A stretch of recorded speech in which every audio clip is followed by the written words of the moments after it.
찜통 같은 더위였죠. 정말 숨 막히는 그런 날씨 속에서 뜨거운 아스팔트 위에서 시작된 이야기가 하나 있습니다. 이게 소셜미디어를 통해서 저희에게까지 전해졌는데요. 오늘 이 짧은 영상이랑 또 후속 보도들을 보면서 한 중학생의 행동이 어떻게 이렇게 많은 사람들한테 깊은 울림을 줬는지 좀 자세히 들여다볼까 합니다. 네, 맞아요. 이게 그냥 뭐 착한 학생 이야기네 하고 넘어갈 수도 있지만 그 안을 좀 자세히 들여다보면 생각해 볼 지점들이 꽤 많아요. 오늘 그래서 이 이야기가 어떻게 보면 평범할 수 있는 선행인데 왜 우리 마음을 이렇게 움직이는 건지 그 의미를 좀 함께 찾아보는 시간을 가지면 좋겠습니다. 좋습니다. 이야기는 동두천시에서 시작됐어요. 그날 체감온도가 무려 33도였고 습도는 또 85%까지 올라갔다고 하니까 정말 그야말로 후첩지근한 그런 날이었죠. 길가에 할머니 한 분이 홀로 앉아 계셨는데 직접 키우신 농작물을 팔고 계셨던 거예요. 네, 정말 힘든 환경이었을 텐데요. 그렇죠. 바로 그때 동두천 중학교 남학생 한 명이 할머니께 다가갔어요. 처음부터 막 뭘 사려고 한 게 아니라 먼저 이렇게 눈을 맞추고 이거 뭐예요? 얼마예요? 이렇게 물어보면서 대화를 시작했다고 합니다. 바로 그 지점이네요. 그러니까 단순히 물건을 사거나 뭐 돈을 들이는 그런 걸 넘어서 먼저 이렇게 다가가서 눈을 맞추고 대화를 시도했다는 거. 이게 어찌 보면 상대방을 그냥 대상이 아니라 한 사람으로서 존중하고 소통하려는 그런 마음이 보이는 거잖아요.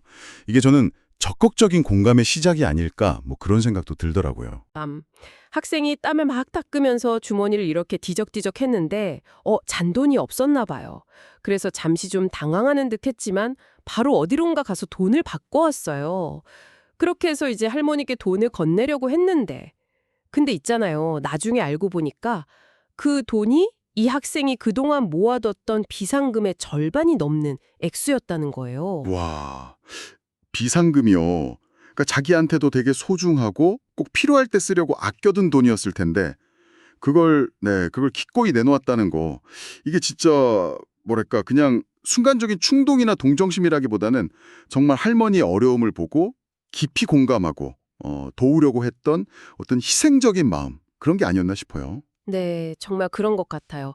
처음에는 학생이 그냥 돈만 드리려고 했던 것 같은데 할머니께서 너무 고마우셨는지 뭔가를 이렇게 건네시니까 학생이 마지못해서 강낭콩이 든 봉지 하나를 받았다고 해요. 그리고 그냥 가는 게 아니라 가면서도 계속 허리를 꾸벅꾸벅 숙여서 인사를 하더래요. 그 모습까지. 네. 이 모든 과정을 마침 근처에 있던 공방 사장님이 보시고 영상으로 찍어서 SNS에 올리신 거죠. 근데 얼굴을 일부러 가리지 않았다고 해요. 이 학생의 선행을 좀 널리 알리고 싶었고 또 부모님도 보셨으면 하는 그런 마음에서요. 그랬군요. 그리고 역시 예상대로 영상이 정말 빠르게 퍼져나갔어요. 그래서 결국에는 그 학생이 다니는 동두천 중학교 윤태숙 교장 선생님 귀에까지 들어간 거죠. 교장 선생님께서도 이걸 그냥 넘기지 않으시고 학생을 직접 불러서 아주 폭풍 칭찬을 해주셨다고 하고요. 또 학생 어머니하고도 통화를 하셔서 감사 인사를 전했다고 합니다. 어머니 반응은 어땠을까요? 어머니도 당연히 아들 행동을 무척 자랑스러워하시면서 잘했다 이렇게 격려를 해주셨다고 해요. 네. 정작 이 학생은 SNS, 그러니까 인스타그램 같은 걸 전혀 안 해서요. 자기가 이렇게 막 뉴스에 나오고 화제가 되고 있다는 사실 자체를 전혀 모르고 있었다는 거예요. 하하, 정말요? 그러니까 뭐랄까, 정말 아무런 대가나 그런 걸 바라지 않은 그냥 순수한 마음에서 우러나온 행동이었다는 게 더 확실해지는 부분이네요. 네, 정말 그런 것 같아요. 그래서 학교에서도 이 학생의 행동이 정말 귀감이 된다고 판단해서 다가오는 여름방학식 때 전교생 앞에서 모범상을 주기로 결정을 했다고 합니다. 이게 참 좋은 게 개인의 어떤 선행을 그냥 개인적인 일로 두는 게 아니라 우리 공동체 전체가 함께 기억하고 또 본받아야 할 가치로 이렇게 공식적으로 인정해 주는 거잖아요. 의미가 크다고 봅니다. 그러게요. 듣고 보니 이 학생의 이야기가 왜 이렇게 유독 우리 마음을 좀 끌어당기는 걸까? 그런 생각이 드네요. 그 폭염이라는 아주 힘든 상황 속에서 어떤 계산 같은 거 없이 그냥 내밀었던 그 도움의 손길 때문일까요? 아니면 또 그 모습이 SNS를 통해서 알려지고 학교나 주변에서 칭찬받고 인정받는 그런 과정 때문일까요? 어떻게 생각하세요? 아마 여러 가지 이유가 다 있겠죠. 말씀하신 것처럼 그 극한의 날씨라는 배경이 학생의 행동을 더 뭐랄까 빛나게 만든 측면도 분명히 있을 거고요. 그리고 무엇보다 중요한 건 어떤 대가도 바라지 않고 그냥 순수하게 공감하고 행동으로 옮겼다는 점. 이게 어떻게 보면 좀 각박하게 느껴질 수도 있는 우리 사회에서 큰 울림을 준 게 아닐까 싶어요. 또 하나는 이 선행이 그냥 거기서 그친 게 아니라 어쨌든 디지털 매체, SNS를 통해서 빠르게 공유되고 또 학교나 지역사회 같은 공동체의 긍정적인 반응으로 이어졌잖아요. 이 과정 자체가 우리 사회에 여전히 이런 따뜻한 연결된 선이라고 할까요? 그런 게 존재한다는 걸 좀 확인시켜준 그런 사례가 된 것 같습니다. 네, 정말 연결된 선이라는 표현이 와닿네요. 폭염 속 길가의 작은 노점에서 시작된 그 따뜻한 마음이 SNS라는 길을 타고 쭉 퍼져나가면서 많은 사람들한테 잔잔한 감동을 안겨주었습니다. 자기 비상금을 선뜻 내어서 할머니를 돕고 또 고마움의 표시로 받은 그 콩봉지를 들고 어쩔 줄 몰라 하며 연신 인사하던 그 학생의 모습. 그리고 또 이걸 그냥 지나치지 않고 세상에 알리고 함께 칭찬한 그 주변 사람들의 반응까지 아, 정말 우리 사회에도 아직 이런 온기가 남아있구나 하는 걸 느끼게 해주는 그런 이야기였어요. 맞습니다. 오늘 저희가 이 짧지만 참 깊은 여운을 남기는 이야기를 함께 나눠봤는데요. 여기서 마지막으로 이런 질문을 한번 던져보고 싶습니다. 모든 것이 정말 빠르게 연결되고 또 어떻게 보면 비대면이 일상화된 이 디지털 시대에 살고 있잖아요, 우리가. 이런 시대에 우리가 전혀 예상하지 못한 순간에 이렇게 직접 얼굴을 마주하고 건네는 즉각적인 공감, 그리고 또 연대의 행동, 이런 것들이 앞으로 우리에게 어떤 의미를 가지게 될까? 또 어떤 가치를 지니게 될까? 한 번쯤 깊게 생각해 보시면 어떨까 싶습니다. 안녕하세요. 오늘은 여러분이 보내주신 자료들을 바탕으로요. 세계적인 유명인들이 어떻게 각자의 방식으로 선한 영향력을 만들어가는지 좀 깊이 들여다볼까 합니다. 네, 이게 단순히 뭐 돈을 기부하는 걸 넘어서서 요즘은 방식이 정말 다양해졌잖아요. 맞아요.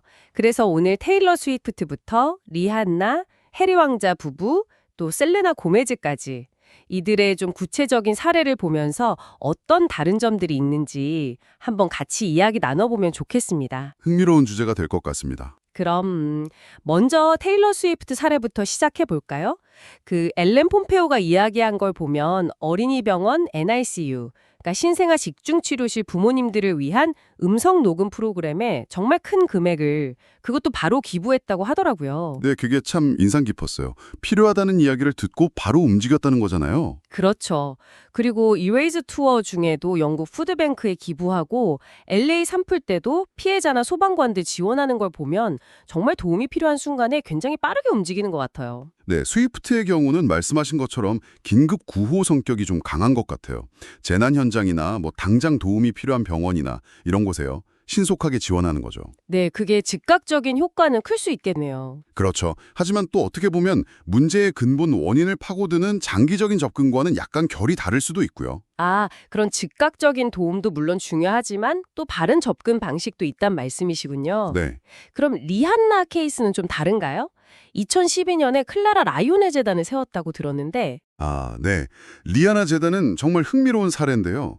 처음에는 고향인 바베이도스 보건 지원에 집중하다가 지금은 아프리카나 미국 남부까지 활동 범위를 넓혔어요.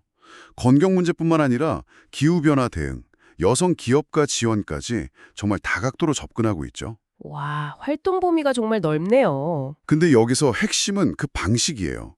리아나 재단은 전략적 기부를 강조하는데 특히 현지 단체의 비제약적 자금, 그러니까 용도를 콕 집어 지정하지 않은 돈을 지원하는 걸로 유명해요. 아, 용도를 정해주지 않는다.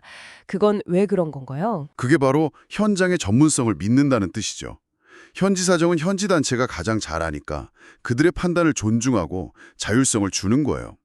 이게 단순히 돈을 주는 걸 넘어서서 장기적으로 그 단체의 역량을 키워주는 방식이거든요. 와, 되게 신선한 접근인데요. 파트너를 정말 신뢰하는 거네요. 그렇죠.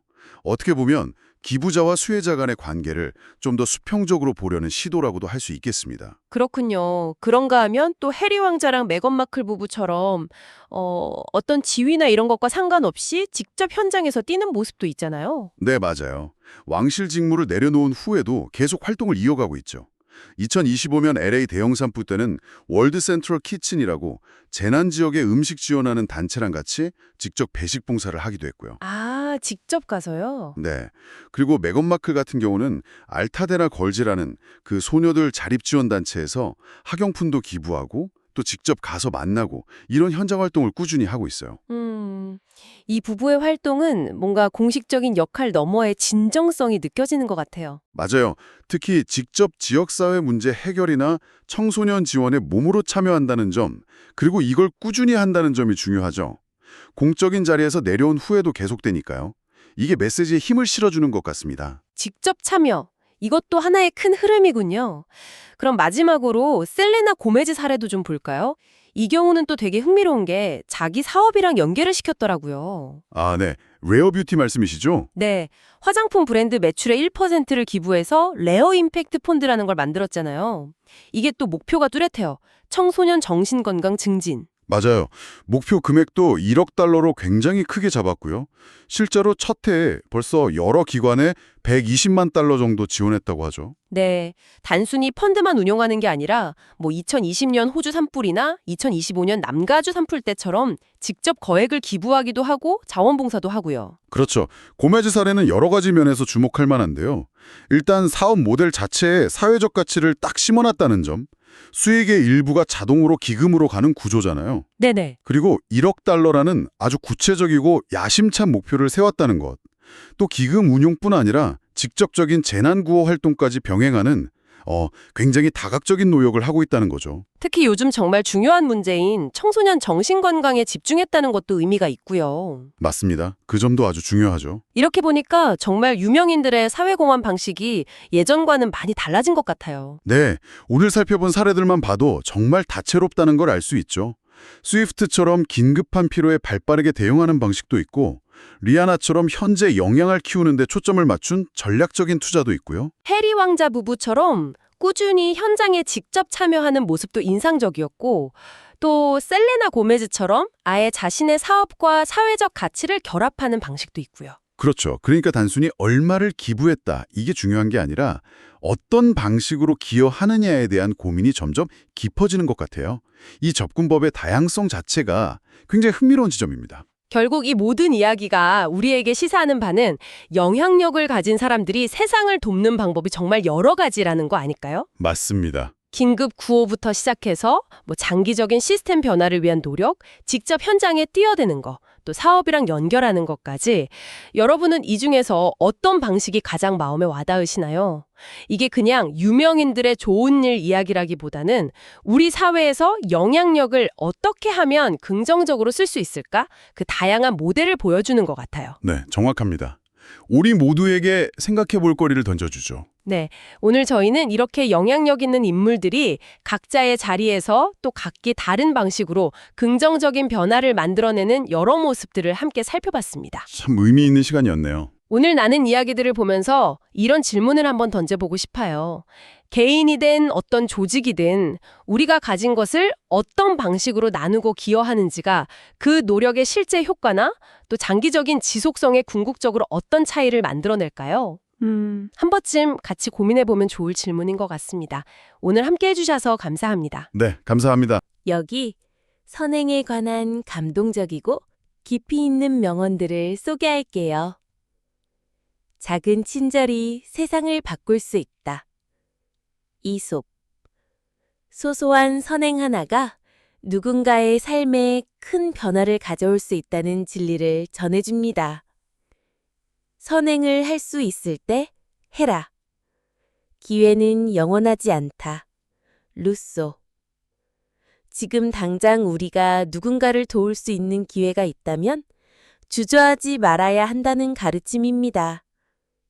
네가 세상에서 보고 싶은 변화가 되어라. 간디. 선한 영향력을 실천함으로써 스스로 세상을 변화시키라는 말이죠. 친절은 눈에 보이지 않지만 그 영향은 끝이 없다. H. 잭슨 브라운 주니어. 진정한 선행은 우리가 상상하는 것보다 더 널리 퍼지고 깊은 울림을 줍니다. 당신의 손이 작다고 느껴질지라도 그 손으로 할 수 있는 선행은 무한하다. 마더 테레사.